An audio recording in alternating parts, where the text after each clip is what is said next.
दिशा देते हैं, समाज को बताते हैं कि आप क्या हैं। क्योंकि आम आदमी के पास बहुत टाइम नहीं होता, रोजी रोटी के मसलों से ही टाइम नहीं निकलता, तो वो कहाँ बहुत सारा ज्ञान प्राप्त करेगा, कहाँ किताबें पढ़ेगा।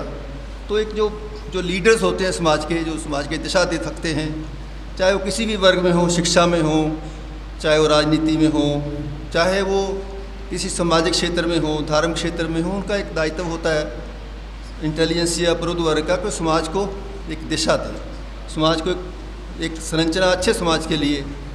और ये भी बताएं कि हमारे से पहले जो लोग थे, जो पहले जो प्रबुद्ध लोग हो चुके हैं, जो पहले इंटेलिजेंसिया था, उन लोगों ने क्या किया।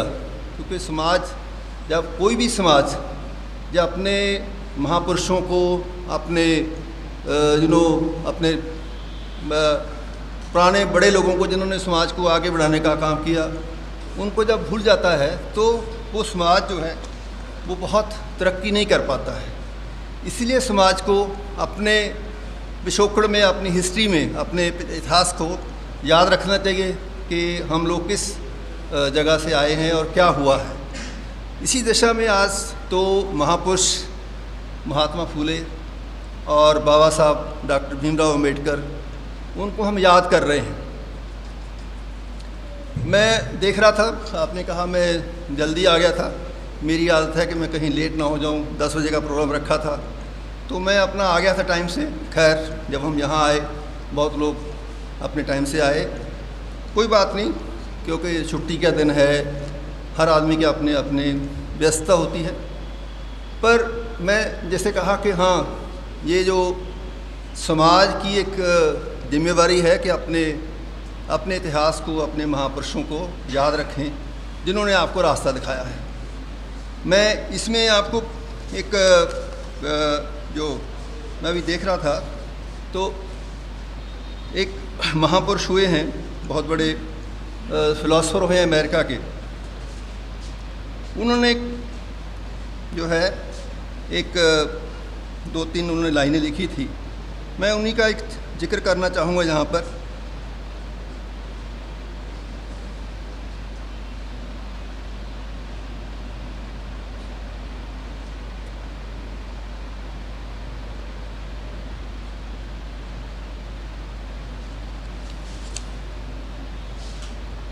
टिर्सल थे, he was a great philosopher, writer और लॉयर थे।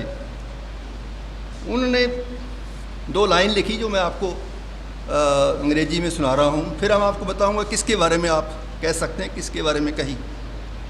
वो कहते हैं कि he belong to lower classes, he was born in a country where real liberty was unknown, liberty नाम की कोई चीज़ नहीं थी, गरीब क्लास थे। where people hugged their own chains, गुलामी की जंजीरों से अपना जकड़े हुए थे, उन जंजीरों को पकड़े हुए थे। where the privilege of class, जो प्रिविलेज लोग थे, जिनको बहुत सारे साधन संपन्न थे, privilege of class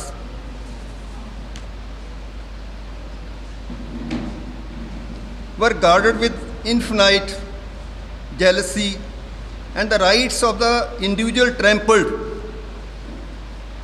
beneath the feet of priests and nobles, where to advocate justice was treason.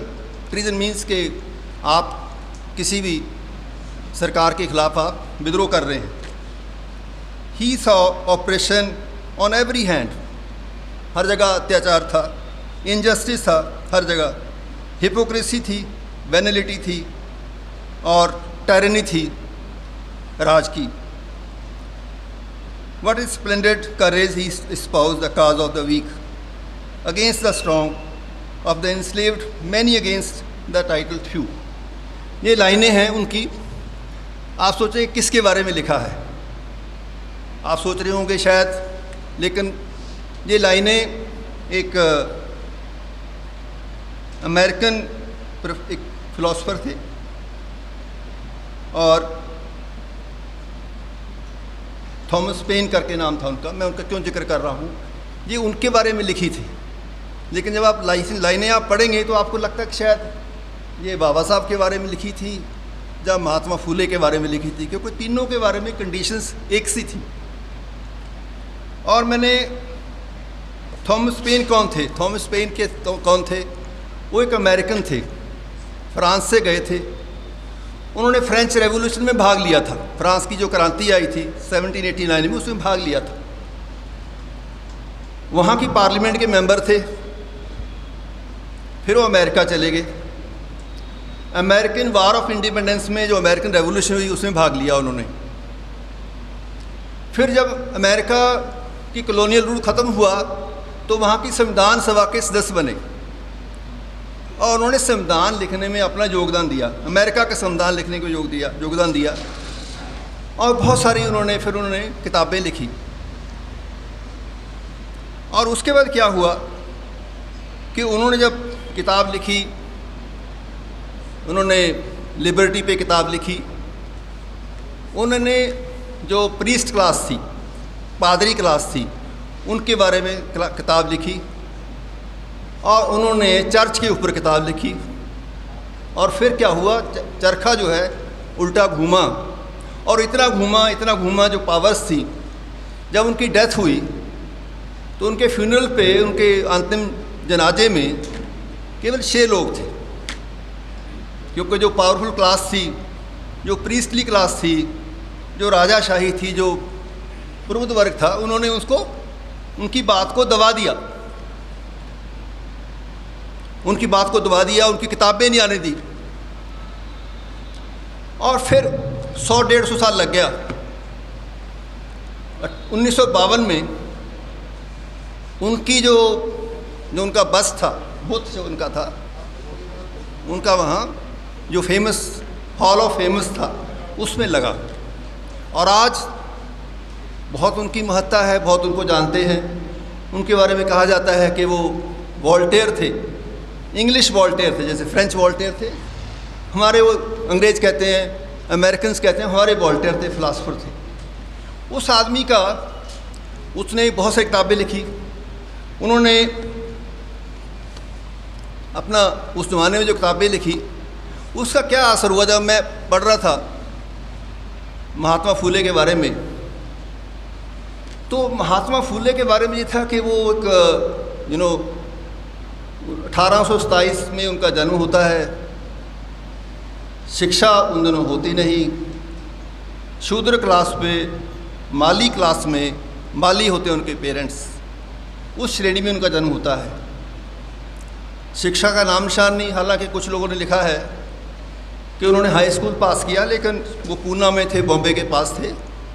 और जो हिस्टोरिकल फैक्ट ये है कि पूना यूनिवर्सिटी बाद में बनी थी, मैट्रिकुलेशन जो है एग्ज़ाम यूनिवर्सिटी लेती थी उन दिनों, तो यूनिवर्सिटी बाद में बनी थी, 1857 के आसपास बनी थी ना। उस व्यक्ति ने फिर भी किताबें लिखी, और किताबें लिख के उन्होंने जो पहली किताब उन्होंने जो डेडिकेट किया वो अमेरिका के लोगों के लिए डेडिकेट किया। और उस किताब की जो प्रस्तावना है आप पढ़ें, उसमें उन्होंने लिखा कि जब मैं किताब लिखी है गुलामगिरी, इसमें ये लिखा होगा, ये हिंदी में है, इसी में उन्होंने लिखा कि ये किताब जो है मैं अमेरिका के लोगों के लिए समर्पित करता हूँ। क्यों करता हूँ? अमेरिका में उस टाइम गुलामी ख़त्म हुई थी, उन्होंने कहा मैं उनके लिए, उन लोगों के लिए, उन बुद्धि के लोगों के लिए, प्रबुद्ध लोगों के लिए मैं ये किताब देता हूँ।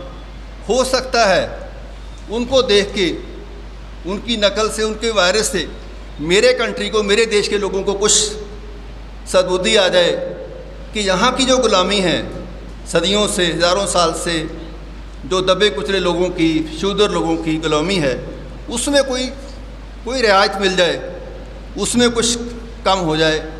तो उन्होंने किताब किसको, सबसे पहले किताब समर्पित की अमेरिका के लोगों को। ये इसी के लिखा हुआ है, फर्स्ट पेज पे लिखा हुआ है।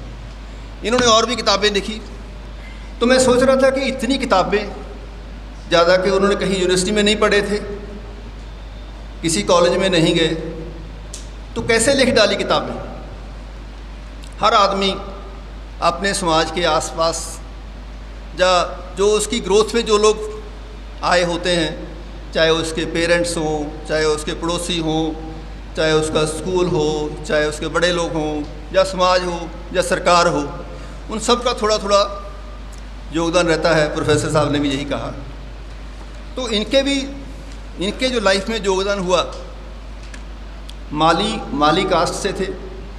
माता पिता इनके फूल का काम करते थे, फूलों का काम करते थे, इसलिए इनका नाम फूले पड़ गया। फूले भी इसलिए पड़ा कि फूलों का काम करते थे। तो पढ़ाई बहुत नहीं थी, नाम के वास्ते थोड़े दिन पढ़ाई स्कूल में गए, लेकिन फिर वो छोड़ दिया। तो उन दिनों जैसे आजकल भी कुछ हरियाणा में आपने देखा होगा, अखाड़े चलते थे। अखाड़े में क्या होता है, मल्ल युद्ध सिखाते हैं, एक्सरसाइज सिखाते हैं कि आओ भाई आपको ये सिखाते हैं, गेम सिखाते हैं, और साथ साथ कई बार प्रवचन भी होता है। प्रवचन होता है, उस टाइम भी प्रवचन होते थे उसमें अखाड़ों में। और प्रवचन क्या होते थे, प्रवचन कहते थे कि साहब ये ईस्ट इंडिया कंपनी आई है, विदेशी कंपनी है, इसको निकालना है बाहर। और ये प्रवचन कौन देते थे, जो प्रबुद्ध लोग थे, जो अपर कास्ट के लोग थे। और अपर कास्ट के लोग क्यों देते थे, उनके दिमाग में था कि अंग्रेज़ जो है इन्होंने हमारे देश पे कब्जा किया है। और उसमें ये क्योंकि पूना की बात है, महाराष्ट्र की बात है, तो वहाँ जो महाराष्ट्र के जो लोग थे, मराठा लोग थे, उन्होंने 1818 की लड़ाई में अंग्रेज़ों से शिकस्त खाई थी, हारे थे अंग्रेज़ों ने। उसके बाद पूरी तरह कब्जा कर लिया था। जब मराठों को हराया तो उसके बाद उन्होंने काफ़ी कब्जा, पूरे देश के काफ़ी हिस्से पे, पंजाब को छोड़ दो तो बाकी हिस्से पे उन्होंने कब्जा कर लिया था। तो उसमें ये हुआ कि हाँ, हमने मुगल हटे, थोड़े दिन उनके पास जो है ना लूटमार करी दिल्ली में, बंगाल में वगैरह वगैरह। तो उन्होंने कहा जब ये कंपनी जाएगी तो अल्टीमेटली फिर हम आ जाएंगे, हम इनके इनहेरिटर्स हैं, इन्हीं के जो है हमें इनकी विरासत मिल जाएगी, अंग्रेज़ कंपनी की, ईस्ट इंडिया कंपनी की विरासत हमें मिल गई। तो लोगों को हम क्यों ना लोगों को एक क्रांति पैदा करें। और बहुत लोगों को याद होगा कि यार 1857 की जो क्रांति आई, फर्स्ट वार ऑफ इंडिपेंडेंस, या म्यूटनी कहते हैं जिसको, अंग्रेज़ों ने म्यूटनी कहा, उसमें काफ़ी कुछ महाराष्ट्र के जो जनरल थे उनका हिस्सा था। उन लोगों ने काफ़ी पार्टिसिपेट किया। तो उनको ये था कि हम इस कंपनी को हटाएंगे तो हम इसमें आ जाएंगे। बट हुआ क्या कि थोड़े दिन उन्होंने देखा, और ये फूले साहब जो थे भी उसी अखाड़े में जाते थे। एक बार उनका वहाँ से छूटा, और वहाँ क्रिश्चियन स्कूल था, एक पादरी का स्कूल था, और उसमें भी पढ़ाई होती थी। उसमें भी पंडित लोग पढ़ते थे, क्योंकि अंग्रेजी थी, अंग्रेजी पढ़ी जाती थी, तो अंग्रेजी पढ़ने से नौकरी मिलती थी। तो जो अपर कास्ट के लोग थे उसी में पढ़ते थे। उसमें इनको भी जाने का मौका मिला, अंग्रेजी पढ़ी। और जब अंग्रेजी पढ़ी तो अंग्रेजी की किताबें जो इनको मिली, उसमें इस महापुरुष की किताब जो मैंने अभी आपको बताया, जिसके बारे में ये लिखा हुआ था, इनकी किताब पढ़ी उन्होंने। और जब इन्होंने इनकी किताब पढ़ी तो उनको पता लगा वाकई ये थॉमस पेन है, इसने क्या लिखा है लिबर्टी के बारे में, इसने आदमी के अधिकारों के बारे में क्या लिखा है, इसने रिलीजन के बारे में क्या लिखा है, इसने चर्च के बारे में क्या लिखा है, इसने गुलामी के बारे में क्या लिखा है। इनको जब उन चीज़ों को पता लगा तो इनके दिमाग में जो है वो एक दिमाग में क्रांति आई कि कैसे जो है हम लोग ये कर सकते हैं। और उससे प्रभावित होकर इन्होंने अखाड़े में जाना छोड़ दिया और इधर आ गए। माँ बाप ने कहा कि तुमने कहा नहीं, हम अंग्रेजी पढ़ेंगे। और उस पढ़ने का ये प्रभाव हुआ कि इन्होंने समाज में जो कुरीतियाँ हैं, जो बुराइयाँ हैं, उनको हम कैसे दूर करें, उनकी तरफ इनका ध्यान गया। हमने शिक्षा की बात कर रहे थे, अभी बहुत सारे मेरे से पूर्व जो वक्ता थे उन्होंने शिक्षा की बात करी और चीज़ों की बात की। ऐसा नहीं था कि समाज में सुधार नहीं हो रहे थे, समाज में सुधार उस टाइम भी हो रहे थे, बात चल रही थी, पूरे इंडिया में बात चल रही थी। कंपनी राज आ गया था और कंपनी राज के जो क्रिश्चियन थे उन्होंने जहाँ काफ़ी कुछ जो है अपना धर्म परिवर्तन भी शुरू कर दिया था। तो हिंदूज़ को लगा कि हमारे धर्म पे परिवर्तन हो रहा है, ये हमारे धर्म पे अटैक कर रहे हैं। पर जो रिफॉर्मर्स थे, जो सुधारक थे उस टाइम के, वो सुधारक कौन थे? राजा राममोहन राय, केशव चंद्र सेन, राणा डे, आर्य समाज वगैरह वगैरह ये लोग सब बहुत लोग आए, पर उन्होंने जो सुधार की बात की वो सुधार जो था वो लिमिटेड था अपर कास्ट के लिए। उन्होंने आम लोगों के जो जो शूद्र क्लास, जो बाकी लोग थे, अति शूद्र थे, उनके सुधार की बात नहीं करी। उन्होंने कहा ये पंडितों में जो अपर क्लास में बुराइयां हैं इनको कैसे दूर करें, उनकी बुराइयों के लिए बात किया। महात्मा फूले जब आए उन्होंने जो बात करी, जो बुराइयों की और सुधार की बात की, उन्होंने इस वर्ग के लोगों के लिए बात करी, ये जो शूद्र थे और जो अति शूद्र थे। क्योंकि उस टाइम जो है, अब तो लोग शायद उतना महसूस नहीं करते, लेकिन आज अगर आप देखें 200 साल पहले तो इट वॉज ए लगे डार्क एज, क्योंकि जहाँ पर किसी को कोई अधिकार ही नहीं था। जो आजकल अपना बहुत सारे लोग कहते हैं कि जो अपने आप को शूद्र मानने को भी शायद राजी नहीं है। बहुत सारे जो सो कॉल्ड ओबीसी हैं वो कहते हैं हम तो क्षत्रिय हैं, हालांकि बाबा साहब ने लिखा कि who were the Shudras, and उसमें उन्होंने यही थ्योरी दिया कि हाँ ये लोग भी क्षत्रिय से आए। खैर बहरहाल मैं उस बहस में नहीं जाना चाहता हूँ। पॉइंट ये था कि वो अपर के जो प्रीस्ट क्लास थी, उनका जो क्षत्रिय क्लास थी या बिजनेस क्लास थी, उनको छोड़ के बाकी जो जितना लोग थे, चाहे वो शूद्र थे चाहे वो अति शूद्र थे, उनको बाकी ना तो उनको फौज में जाने का अधिकार था, ना उनको जो है कोई अपना ग्रंथ वेद वगैरह वगैरह पढ़ने का अधिकार था, और ना ही उनको बिजनेस करने का अधिकार था। वो मालीगिरी कर सकते, किसानी कर सकते थे, जूते बना सकते थे, तरखानी कर सकते थे और तमाम काम कर सकते थे, प्रोडक्शन कर सकते थे, बिजनेस नहीं कर सकते थे, ट्रेड नहीं कर सकते थे, किसी के लिए काम कर सकते थे। तो सारी शूद्र क्लास थी, और उस शूद्र क्लास में ये एक बहुत बड़ी बात थी, जो अपर कास्ट का एक ये काम था कि वर्ण व्यवस्था को मेंटेन करना है। कैसे करना है कि हर आदमी अपना अपना काम करे, इसका जो है देखना है। यही काम था राजा का, बादशाह का यही काम था, यही व्यवस्था थी। इसी को वर्ण आश्रम धर्म कहा जाता है कि आप वर्ण और आश्रम को मेंटेन करें, और उसको राजा का काम में मेंटेन कराए, व्यवस्था का काम उसको मेंटेन कराए। यही 1920 उस सदी में ये था। तो जो थे, तो फूले साहब ने जो काम किया, उन्होंने कहा कि हाँ शिक्षा आनी चाहिए। शिक्षा किसके लिए आनी चाहिए? ये जो वर्ग था 80% वर्ग था शूद्र और अति शूद्र, और कैसे आए, कौन पढ़ाएगा इनको? उन्होंने शुरू घर से किया। अपनी पत्नी सावित्रीबाई फूले जी को, उनको पढ़ाया उन्होंने, पहले खुद पढ़ाया उनको पढ़ाया। फिर लड़कियों के लिए स्कूल खोला। फिर उन्होंने जो है स्कूल खोला किसके लिए? महार जाति के लोगों के लिए।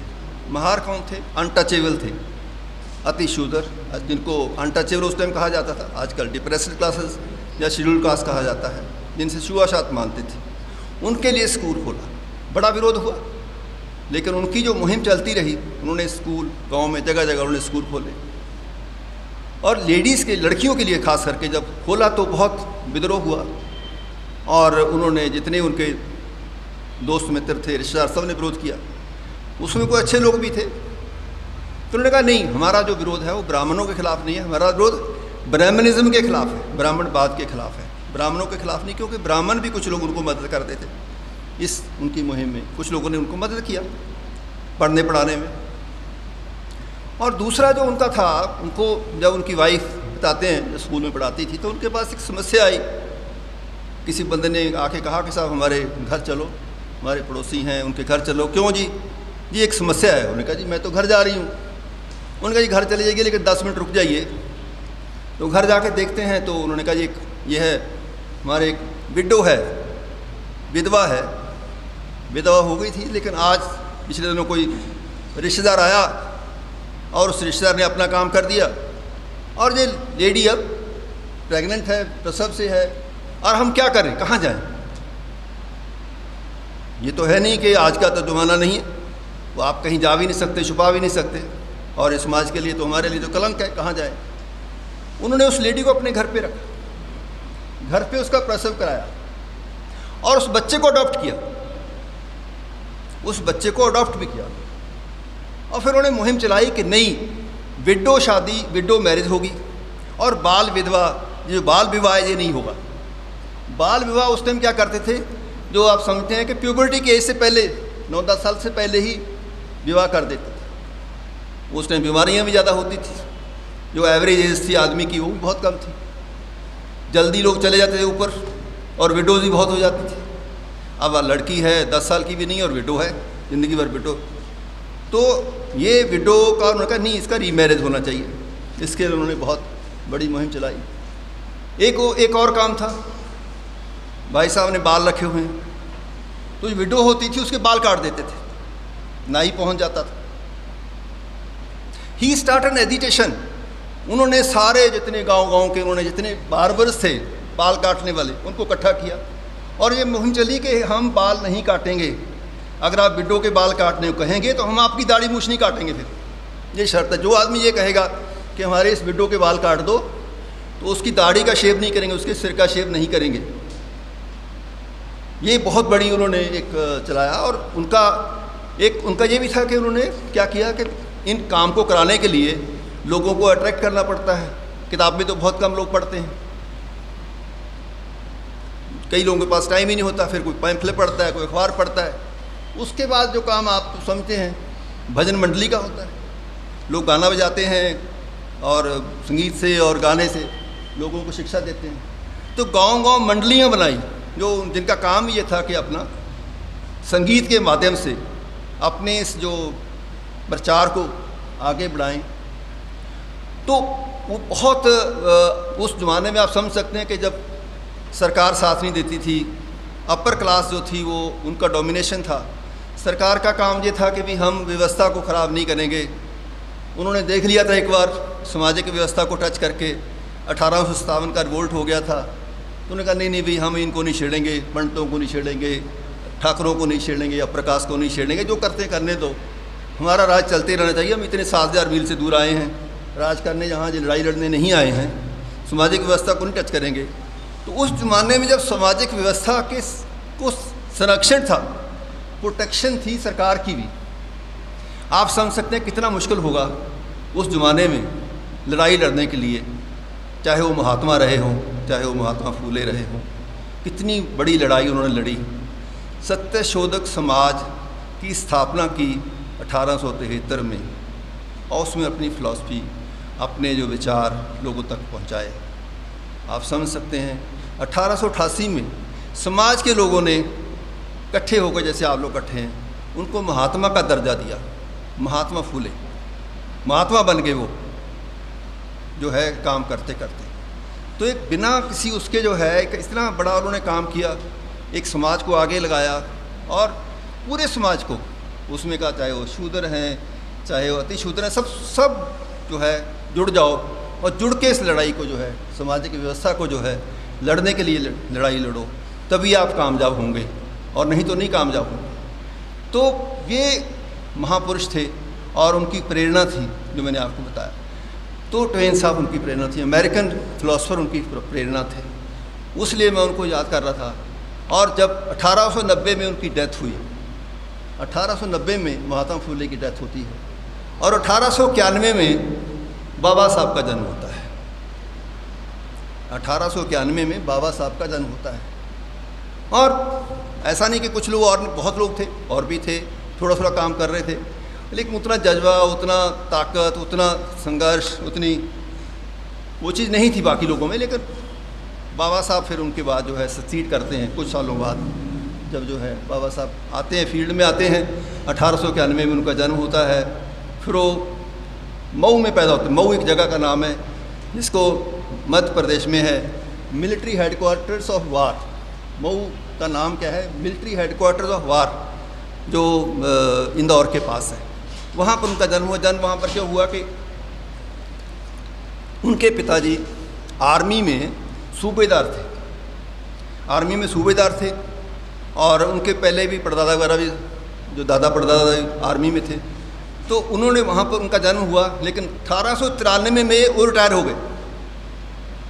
आर्मी से जल्दी लोग रिटायर हो जाते थे। रिटायर हो गए तो उनको शिफ्ट भी होना पड़ा वहाँ से, और वो दापोली एक जगह है, वहाँ पर आ जाते हैं सतारा के पास। तो उसके बाद 5 साल की उम्र में उनका स्कूल में एडमिशन होता है।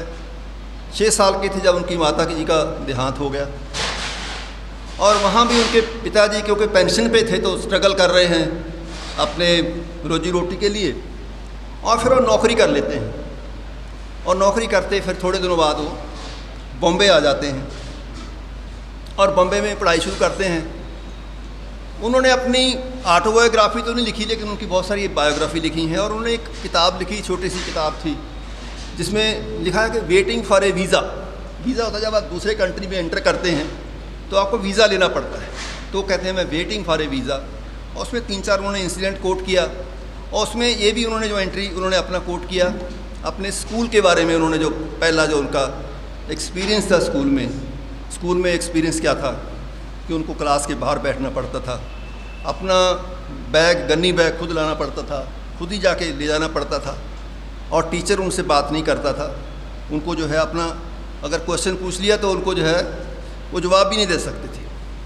और स्कूल में जैसे अब तो टाइम बहुत बदल गया, लेकिन हम लोग जब थे तो हमने देखा था, उस टाइम तक तो आम था कि स्कूलों में जो है ये काफ़ी कुछ गांव साइड में छुआछूत काफ़ी माना जाता था, पानी पुनी पीने में भी दिक्कत आती थी। और बाबा साहब को ज़माने में तो उनका तो 100 साल और भी पहले था, तो कितनी दिक्कत होगी।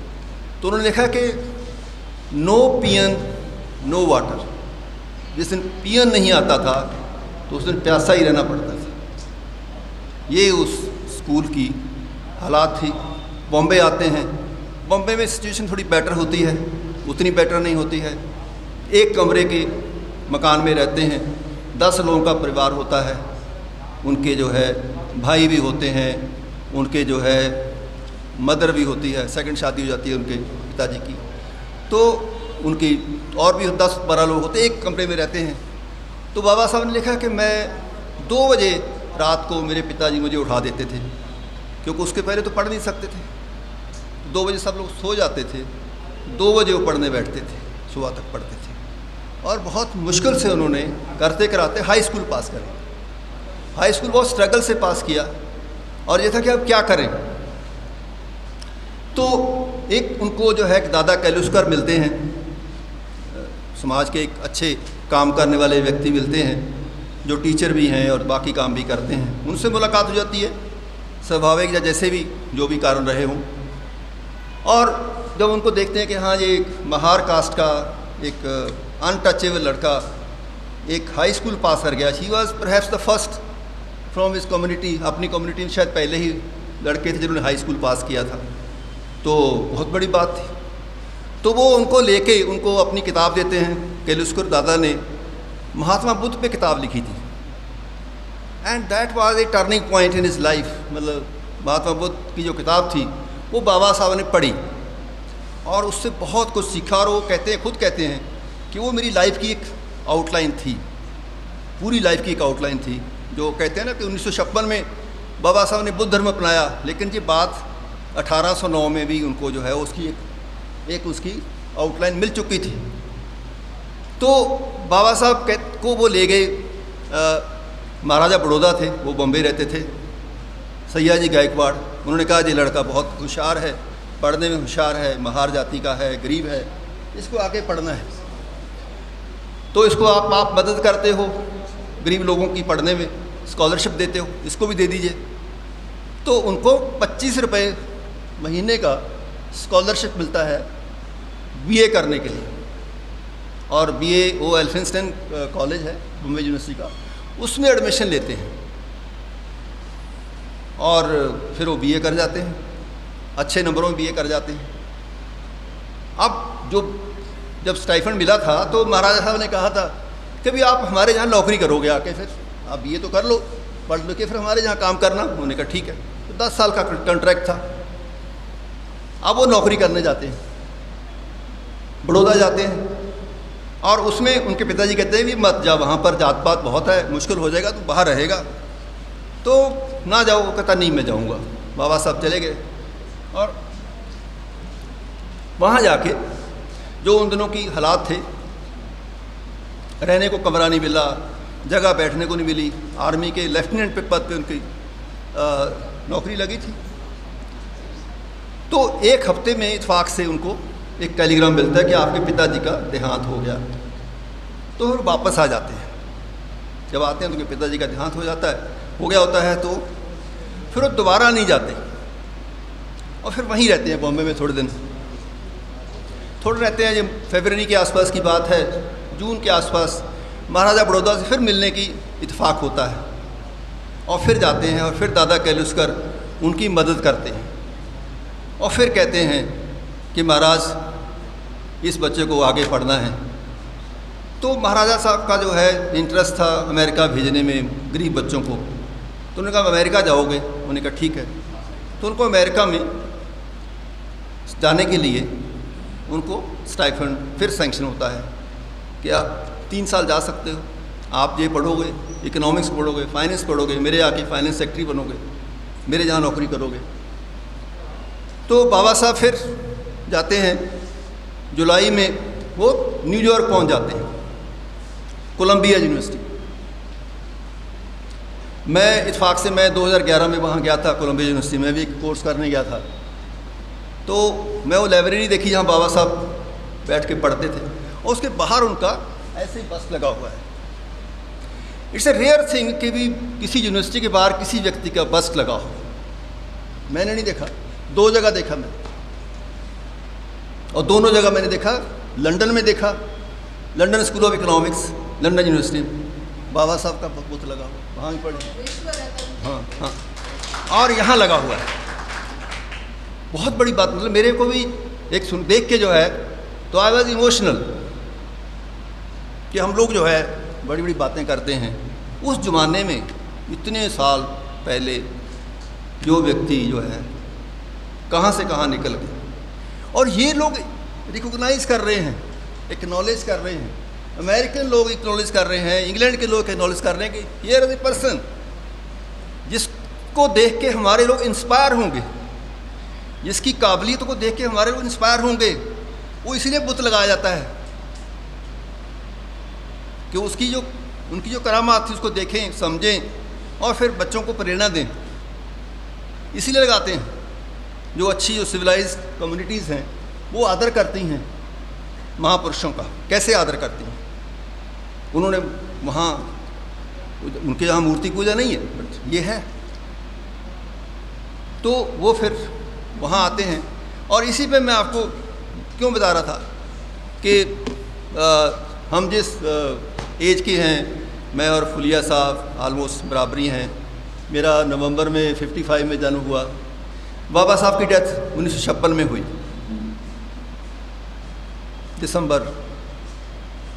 तो हम लोगों जब आए, आंखें खोली, पढ़ने लिखने लगे, स्कूल आ गए, कॉलेज की पढ़ाई, यूनिवर्सिटी की पढ़ाई, तो यहाँ टीचर्स लोग भी बैठे हैं, यूनिवर्सिटी के भी, कॉलेज के भी। तो उस टाइम हमने किसी किताब में जो है नहीं बाबा साहब का नाम पढ़ते थे, ना फूले का नाम पढ़ते थे। कहीं मैंने तो एमए भी किया और एमए हिस्ट्री से किया, हिस्ट्री, कॉन्स्टिट्यूशनल हिस्ट्री पढ़ी। तो बहुत मेरी जानकारी नहीं थी, क्योंकि हमारे पास कोई किताब ही नहीं थी। स्कूल में कहते थे 3 नाम याद कर लो, एक का तो ऐसे आ ही जाएगा। आप नेहरू पे कर लो, चाहे इंदिरा गांधी पे कर लो, चाहे महात्मा गांधी कर लो, एक फंस जाएगा तो आप कर दीजिएगा। तो इवन जब 70s में हम लोग कॉलेज यूनिवर्सिटी देख रहे थे, तो उस टाइम कितने सारे केस चल रहे थे सुप्रीम कोर्ट में, जिनमें कॉन्स्टिट्यूशन की व्याख्या हो रही थी। 11-13 जजेस व्याख्या कर रहे थे, लेकिन मैंने नहीं देखा कि कोई बंदा जो है बाबा साहब के स्पीचेस को रेफ़र कर रहा। एक चीज़ और देखो, आपने किसी ने जहाँ पर बात कर रहा था नोबेल प्राइज़ की, लेकिन मैं आपको उससे ज़्यादा हैरानी वाली बात कही। मैं इंडिया में हम लोग भारत रत्न हमारे यहाँ होता है। 1955 में 1954 में भारत रत्न की स्थापना करें। 1955 में पहला भारत रत्न मिलता है भगवान दास। आई डोंट नो कि ये कौन है, पता नहीं आपने किसी नाम सुना हो कि नहीं सुना हो, मुझे नहीं पता किसी को उनकी करामात के बारे में पता है। भगवान दास। उसके बाद मैं देखता हूँ जीवी पंत, तो हमारे चीफ मिनिस्टर रहे थे उत्तर प्रदेश के, लेकिन मैंने 35 साल देखा नहीं कि उनको कोई किसी काम के लिए याद किया जाता हो। ये सुनते थे कि उनके सिर पे लाठी पड़ी थी तो ऐसे ऐसे सिर उनका घूमता रहता था। और मैंने कोई उनकी जो है कोई वो मैंने नहीं सुना था उनके बारे में कि उनकी क्या करामात थी। जैसे चौधरी चरण सिंह के बारे में कहा जाता है कि उन्होंने जमींदारी एबोलिशन एक्ट वो लेके आए, उनकी ये देन थी तो उनको लोग याद भी करते। लेकिन गोविंद पंत के बारे में मुझे तो कुछ नहीं पता था। टंडन, पुरुषोत्तम दास टंडन, मैंने नहीं सुना था नाम। बीसी रॉय डॉक्टर होंगे, अच्छे डॉक्टर होंगे, बट मुझे नहीं पता कि उनका क्या योगदान था। और 5-7 लोग और देखो, पाकिस्तान के वो थे जो क्या थे, जो गांधी बन गए थे, गफ्फार खान, उनको दे दिया। एक तमिलनाडु के मुख्यमंत्री थे जो पहले एक्टर थे फिल्मों में, फिर मुख्यमंत्री बन गए तो उनको भी मिल गया। ये सारा 1990 से पहले पहले मिल गए थे 7-8 भारत रत्न। लेकिन कहीं मतलब 1956 से लेकर 1990 में उनको भारत रत्न मिला। 1990 में भारत रत्न मिला। जब वीपी सिंह की गवर्नमेंट आई उनको भारत रत्न मिला। और उस भारत रत्न के बाद लोगों ने देखा ये कौन है, ये व्यक्ति कहाँ से आ गया। लोगों ने पढ़ना शुरू किया, लोगों ने जानना शुरू किया, देखना शुरू किया कि ये कौन है। लोगों ने आर्टिकल लिखे। 1979 में महाराष्ट्र गवर्नमेंट ने उनके ऊपर किताबें छापी, बहुत बड़ा वॉल्यूम है। अब तो वो जब मैंने लिया था तो 10-12 थे, फिर 17 हो गया, वो 25-26 वॉल्यूम तक पहुंच गए हैं। डॉक्टर अम्बेडकर के लाखों पेज हैं जो उनकी अपनी राइटिंग्स हैं, किसी और की नहीं है। उनके अपने लिखे हुए जो है ना, उनके थीसिस हैं, किसी और के नहीं है। उनके ऊपर जो लिखा है वो बाद में लिखना शुरू हुआ है, इधर लिखना शुरू हुआ है। 1990 के बाद जो किताबें जो आई हैं, मेन जो एक किताब आई थी उसके पहले धनंजय कीर की, जो उनकी बायोग्राफी थी, जो बाबा साहब के रहते जीते उनकी किताब लिखी गई थी। उसके बाद कोई किताब नहीं आई। ये किताबें जो बाद में आई हैं, एक जो किताब थी जो जीलिट की थी, वो भी किताब 2004 में छपी। तो कहने का मतलब है कि ये सब हुआ 1990 के बाद, ये दौर शुरू हुआ जो जिन्होंने लोगों ने ये जानना शुरू किया। और फिर जहाँ पर इंडिया में नहीं, इंडिया से बाहर भी यूनिवर्सिटीज़ में उनकी चेयर्स बन गई, उनके नाम से चेयर्स बन गई। लोगों ने पढ़ना शुरू किया, लोगों ने किताबें लिखनी शुरू कर दी, फिर लोगों ने किताबें उनके ऊपर लिखनी शुरू कर दी। आज बहुत अच्छे से राइटर। और मैं बताऊँ आपको एक और चीज़, उनके ऊपर अच्छी जो किताबें हैं, बढ़िया जो किताबें हैं, वो नॉन शूद्राज ने लिखी हैं, पंडितों ने लिखी हैं। उनका इंटरेस्ट है कि ये बंदा है जिसने लिखा है। क्योंकि बाबा साहब ने किसी ये नहीं कि उन्होंने सिर्फ एक वर्ग के लिए लिखा है, उन्होंने पूरे कंट्री के लिए लिखा है, पूरे समाज के लिए लिखा है, पूरे नेशनलिस्ट, उनसे बड़ा कोई नेशनलिस्ट नहीं था। उनकी थ्योरीज हैं। जब उनकी डेथ हुई तो उनका जो कंडोलेंस मैसेज था जवाहरलाल नेहरू का, प्राइम मिनिस्टर का, तो छोटा सा मैसेज था 2 लाइन का, और उन्हें एक लाइन ये थी कि he was a controversial man, he had many controversies. आज देखो, जब इतने लोग लिख रहे हैं, इतनी किताबें लिखी जा रही हैं, इतनी यूनिवर्सिटी में पढ़ाया जा रहा है, इतनी सारी पॉलिटिकल पार्टी उनको अपनाने की कोशिश कर रही हैं। जो लोग उनका विरोध करते थे वो भी अपना रहे हैं। राइट हो, लेफ्ट हो, सेंटर राइट, सेंटर लेफ्ट, सब लोग उनको अपनाने की कोशिश कर रहे हैं। कोई कंट्रोवर्सी नहीं बता रहा है, कोई कंट्रोवर्सी नहीं बता रहा है, सब उनकी बातों को अपना रहे हैं, चाहे वो संविधान के बारे में हो, चाहे उनको जो भी हो। तो ये उनके जो है, उनके बारे में क्या है कि हम लोग मैं पीछे देख रहा था, फुलिया साहब किताब बांटने जा रहे हैं संविधान के बारे में। मैं नहीं कहता कि ये बड़ी एफर्ट है, पर बाबा साहब के बारे में ज़्यादातर लोग 2 चीज़ों तक सीमित रह जाते हैं। एक कि वो संविधान के निर्माता थे, और एक वो दलितों के मसीहा थे। 2 बातों में सीमित रह जाते हैं। और इसलिए कई बार ये होता है, कुछ लोगों में ये बायस भी होता है कि वो तो दलितों के नेता थे, हम उनके बारे में क्या बात करें, ये तो उनके लिए काम किया, इन्होंने हमारे लिए थोड़ी किया। उन्होंने जो है उनको उनके बारे में अगर आप उनको पढ़ो, उनकी किताबें पढ़ो, उनकी लेखनी पढ़ो, आप अगर वेटिंग फॉर ए वीज़ा पढ़ो तो लगो आपको कोई नावल पढ़ रहे हैं। It's a finest piece of literature, लगेगा आपको कोई नावल पढ़ रहे हैं। आपको रुला देंगे, आपको हंसा देंगे, आपको खुश कर देंगे, आपकी आत्मा जगा देंगे। उनकी अपनी किताब है, छोटी सी किताब है, कोई पढ़े, वेटिंग फॉर ए वीज़ा। उनकी जो बाकी किताबें हैं 25-26 वॉल्यूम्स हैं, आप पढ़ो। बहुत ही प्रबुद्ध दर्जे का लेखनी है। और किसी में भी ले लो आप, वो जो है, चाहे वो 1940 के दौर में जब पाकिस्तान की डिमांड बहुत ज़ोर पे थी, मुस्लिम लीग ने जिद पकड़ रखी थी कि हमें पाकिस्तान चाहिए, सारे पाकिस्तान के लिए, और हिंदू लीडर भी कह रहे थे कि नहीं, हम नहीं इनके साथ रहेंगे। उन्होंने उस वक्त पाकिस्तान पार्टीशन पे किताब लिख दी। और वो किताब को अगर पढ़ोगे, आज भी कुछ बातें आपको लगेगी कि आज की जिक्र कर रहे हो, आज के परिप्रेक्ष्य में ये बात कर रहे हो। अगर आप उस किताब को आज पढ़ो तो आज भी वो आपको लगेगा यार ये तो हालात वैसे ही हैं, वही बातें जो हो रही हैं, जो प्रोफेसीज हैं वो आज भी जिंदा हैं। 1943 में 1943 में बात होती है महात्मा गांधी की और जिन्ना की, दोनों की मीटिंग होती है, और जब वो एंटर करते हैं उनके हाथ में किताब होती है और गांधी के मेज़ पे किताब रखी होती है, और दोनों की बस एक ही किताब होती है जो बाबा साहब ने लिखी, एक ही किताब होती है दोनों के पास, सेम टाइप उनकी मेज़ पे रखी होती है, उनके हाथ में होती है। तो उन्होंने जो है, आप देखो, उन्होंने धर्म के ऊपर लिखी, बुद्ध के ऊपर लिखी। उन्होंने जो समाज के और जो आप उनके चाहे वो आप बहुत सारे इश्यूज़ हैं, 6-7 जो आपके वाइस चांसलर थे बख्शी साहब, उन्होंने लिखा था 1995 में, उनका भाषण सुना था कि 7 अवतार हैं बाबा साहब, एक नहीं है, 2 नहीं है, 7 अवतार हैं। वो एजुकेशनिस्ट हैं, कॉलेज खोलते हैं, सोसाइटीज़ बनाते हैं स्कूल कॉलेज के लिए। वो पत्रकार हैं, मूक नायक 1920 में चलाते हैं, मूक जिसका मुंह बंद हो, मूक का नायक, उसको वो अखबार खोलते हैं। वो बहिष्कृत हितकारिणी सभा का संगठन करते हैं, एक सभा बनाते हैं, जैसे आपने बनाया रविदास सभा, जो भी है, उस सभा को लेके आगे चलते हैं। वो संवैधानिक, ये नहीं कि संविधान बनाया, संविधान बनाने से पहले जो उनकी आप हिस्ट्री है उसको भी जानना चाहिए।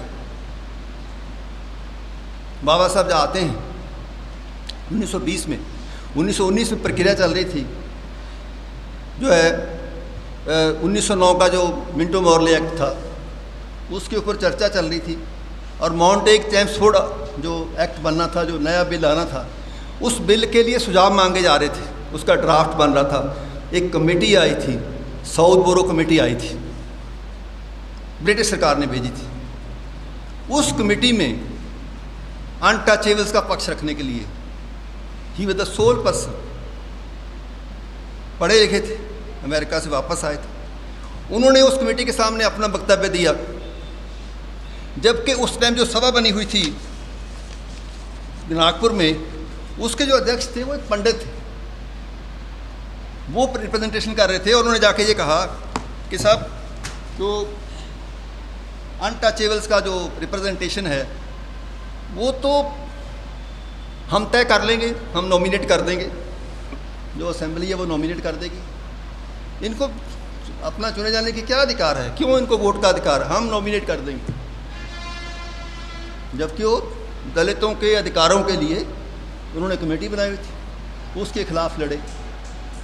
और पहली बार 1920 में साउथ बोरो कमेटी के सामने पेश होते हैं और वो डॉक्यूमेंट पेश करते हैं। डॉक्यूमेंट है, उसमें मांग करते हैं हमें रिप्रेजेंटेशन चाहिए, लेजिस्लेटिव असेंबली में रिप्रेजेंटेशन चाहिए, और वो उसमें मांग करते हैं कि हमें चाहिए, हमें सर्विस नौकरी में रिजर्वेशन चाहिए, और हमें एजुकेशन में रिजर्वेशन चाहिए, स्कूल चाहिए, कॉलेज चाहिए, हमें शिक्षा चाहिए, बराबर की शिक्षा चाहिए, उसे मांग करते हैं।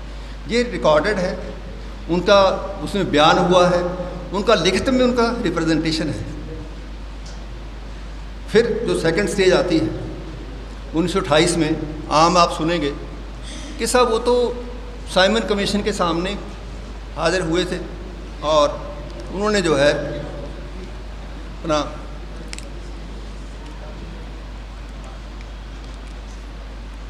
मैं कोई बोर तो नहीं कर रहा ज़्यादा कोई? हाँ क्यों? मैं इसलिए क्योंकि कई चीज़ें मेरे उसमें है, पैशन में है, तो आई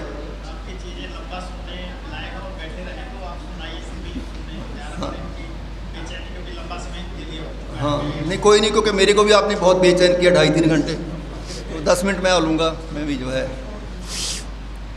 मैं भी काफ़ी बेचैन हो रहा था, मैंने चाय मांगी थी इसलिए आपसे। खैर वो मजाक की बात है।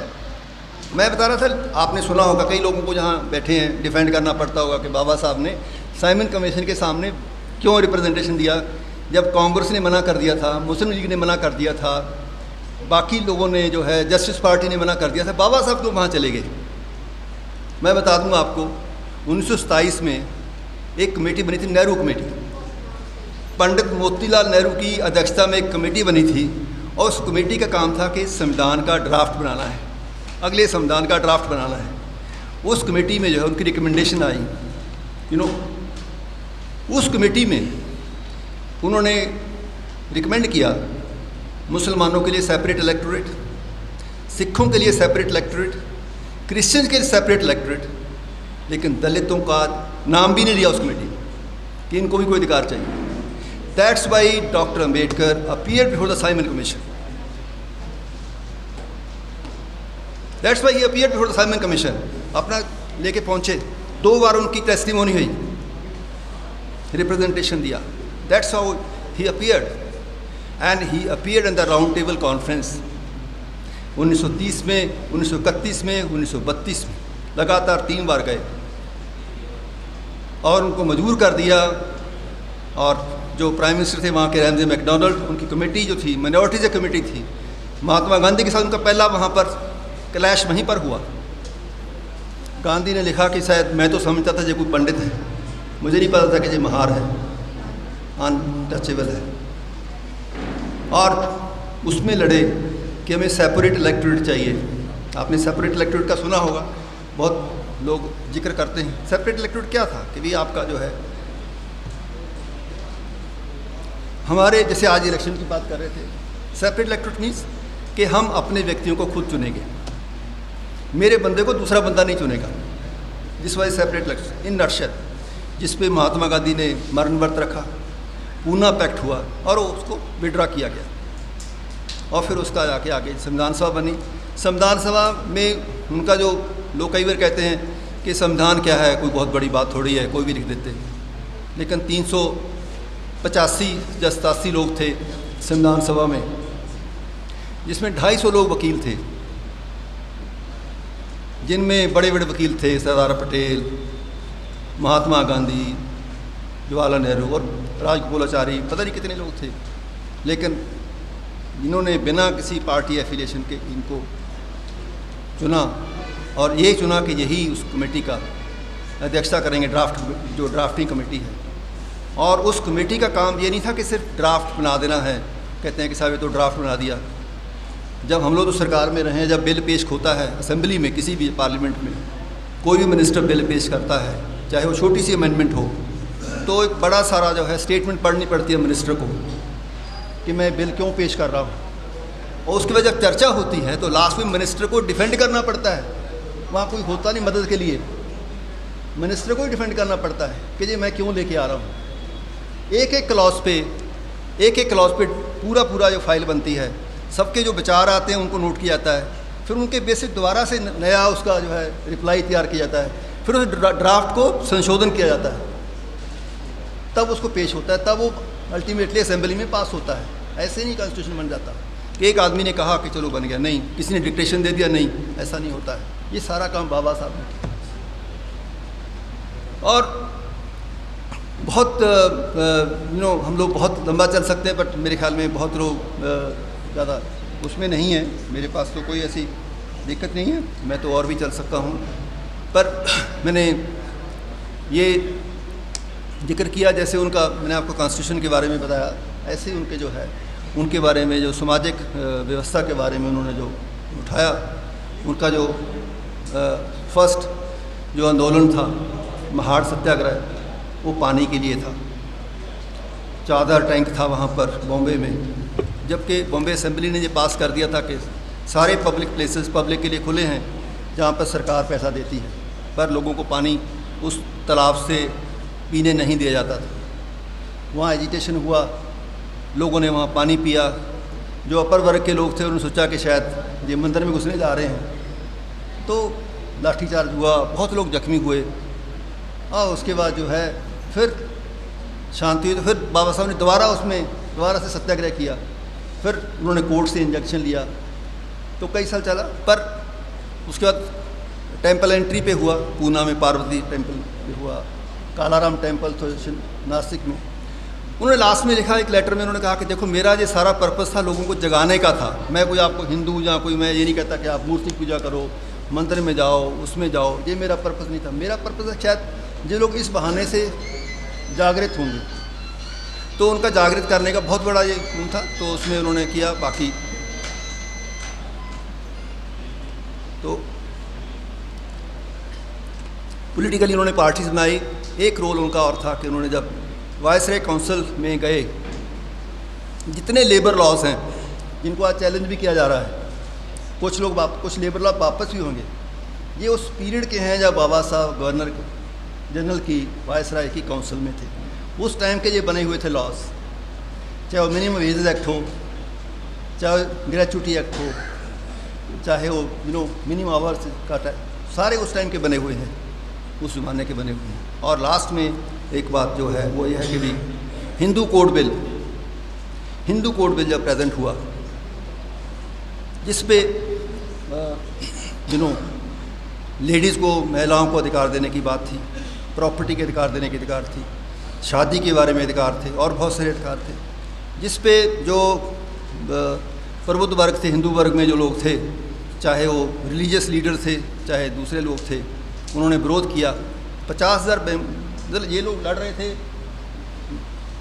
महिलाओं के अधिकारों के लिए, और 50,000 महिलाओं ने पार्लियामेंट पे 1950 में आंदोलन किया था। 50,000 महिलाओं ने, जिसकी वजह से उन्होंने कहा कि गवर्नमेंट ने सपोर्ट नहीं किया, ही रिज़ाइन और उनको यही मलाल था कि भी मैं इसको पास नहीं करा पाया। लेकिन हालांकि बाद में धीरे धीरे और आखिर में वो जो है बुद्ध बन गए। बुद्ध बनने का उनका जो था फैसला, वो ऐसा नहीं था, अचानक नहीं था। योला की जो है सभा में उन्होंने अनाउंस किया था 1935 में कि मैं हिंदू पैदा हुआ हूँ, हिंदू नहीं मरूँगा। और 20 साल उन्होंने मनन किया, अध्ययन किया, और उसके बाद लास्ट में जाके उन्होंने किया और अपना बुद्ध धर्म अपनाया। और बहुत सारी बातें हैं, लेकिन अब हम उसको ज़्यादा लंबा नहीं खींचना चाहता हूँ। बहुत सारे थे इश्यूज़ तो बहुत हैं। बाबा साहब के हम जितनी भी बात करते रहें, समय उतना ही कम है। पर मैं एक बात जो आपके साथ शेयर करना चाहता हूँ, जहाँ पर मैं जब आया था, मेरे मन में एक ही इशू था, एक ही बात थी। मुझे ऐसा नहीं था कि मुझे कोई बहुत मैंने कोई आके दिल्ली से जहाँ कुरुक्षेत्र में आके मुझे भाषण देना था, जहाँ मुझे अपना कोई ट्रैवल करने का शौक़ था। मेरी भी अपनी व्यवस्था है जो भी है, पर जब इन्होंने मेरे को एक मुद्दा बताया तो मुझे अच्छा लगा।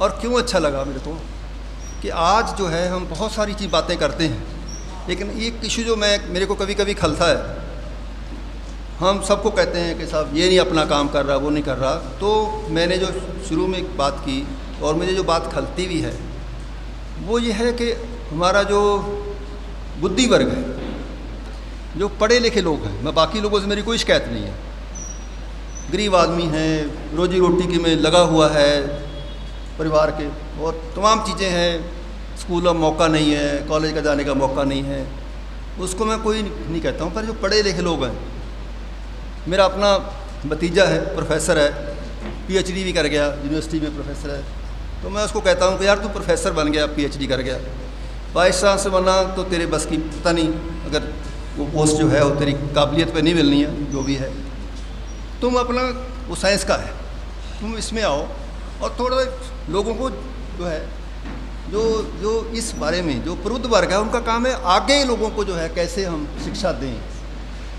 हम जो इंटेलेक्ट जो हमारा है, जो इंटेलेक्ट वर्ग है, मैं बाकी लोगों से कोई शिकायत नहीं, जो मेरे पढ़े लिखे लोग हैं जो अपने आप को कहते हैं हम पढ़ गए हैं, हम अफसर बन गए हैं, चाहे IAS अफसर बन गए हैं, पुलिस अफसर बन गए हैं, हम प्रोफेसर बन गए यूनिवर्सिटी में, हम कुछ और बन गए, बहुत कुछ बन गए, कोई बिजनेसमैन बन गए हैं। मेरा उन लोगों से है शिकायत कि भाई यार तुम लोग तो पढ़ोगे तो लोगों को पढ़ाओगे, तुम लोग पढ़ो, ये लोग नहीं पढ़ते हैं। ये जब बातें करते हैं इमोशनल होकर बातें करते हैं, कहीं 4 लोग बैठते हैं तो अगर बाबा साहब पे डिस्कशन हो रहा हो तो 4 लोग वो रो पड़ेंगे लेकिन तर्क नहीं दे सकते हैं, तर्क नहीं दे सकते हैं। अगर आप बाबा साहब को पढ़ो तो आपको कोई दिक्कत नहीं है, हमारे सामने कोई आ जाए हम उससे तर्क कर सकते हैं। पढ़ो और लोगों को आप अपनी जो इंटेलेक्ट है, जो बुद्धि, उसका पास करो।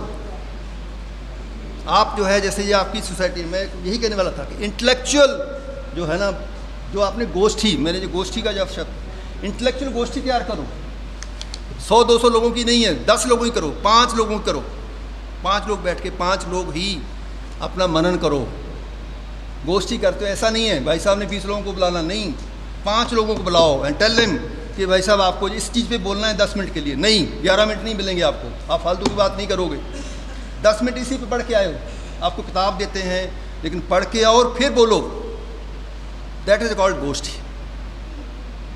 हम किसी को जहाँ प्लीज़ नहीं करना है, खुश नहीं करना है, आप चंदा दो लाना कुछ नहीं करो, लेकिन हमें आपको खुश नहीं करना, हमें आपकी बुद्धि को आपको पढ़ाना है और फिर आप लोगों को पढ़ाओ।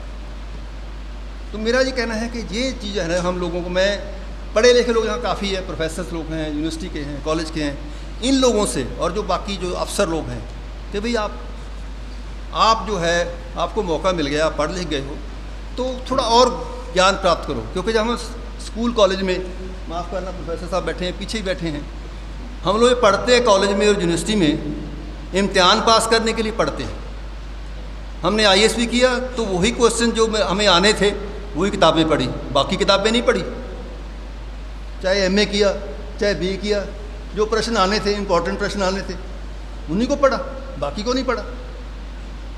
तो कम से कम ये तो पढ़ो जो बाकी वाला जो हमारे लिए इम्पोर्टेंट है, हमारे लिए जो बाइबल है, गीता है, जो हमारा साहित्य है, अगर वो पढ़ लोगे तो आप समाज को, एक समाज के वर्ग को दिशा दोगे, दशा दोगे। यही मेरी जो है जो आपसे निवेदन है। इन्हीं शब्दों के साथ मैं आपको बहुत ही धन्यवाद देता हूँ। सॉरी अगर आपको कुछ बुरा लगा हो, बट मेरी जो है मुझे अच्छा लगा और मैंने अपनी बात कहने जो है विराम देता हूँ। Thank you so much, thank you for your patience. मुझे मालूम है गर्मी है, सब लोग जाने के उत्सुक हैं, कुछ लोग सोच रहे होंगे 10-15 मिनट में आ जाएंगे, घर पे बोल के आए होंगे, but yes I am happy and I am happy that I have come here. Thank you so much.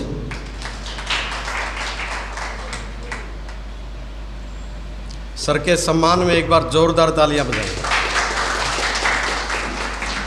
1827 से 1890, 1891 से 1956 और 1956 से लेके आज तक का पूरा ही इतिहास श्रीमान डॉक्टर साहब की बातों में झलका और हम सभी ने उसको महसूस किया। हर एक बात जो अपने आप में ज़रूरी थी आज के लिए, जो आज का औचित्य है इस गोष्ठी का, बीइंग चीफ गेस्ट उन्होंने वो बातें हम सब के सामने डिलीवर की। हम सर को सैल्यूट करते हैं और यही आज के प्रोग्राम का मकसद है। सर को बहुत बहुत बहुत बहुत आभार। अब मैं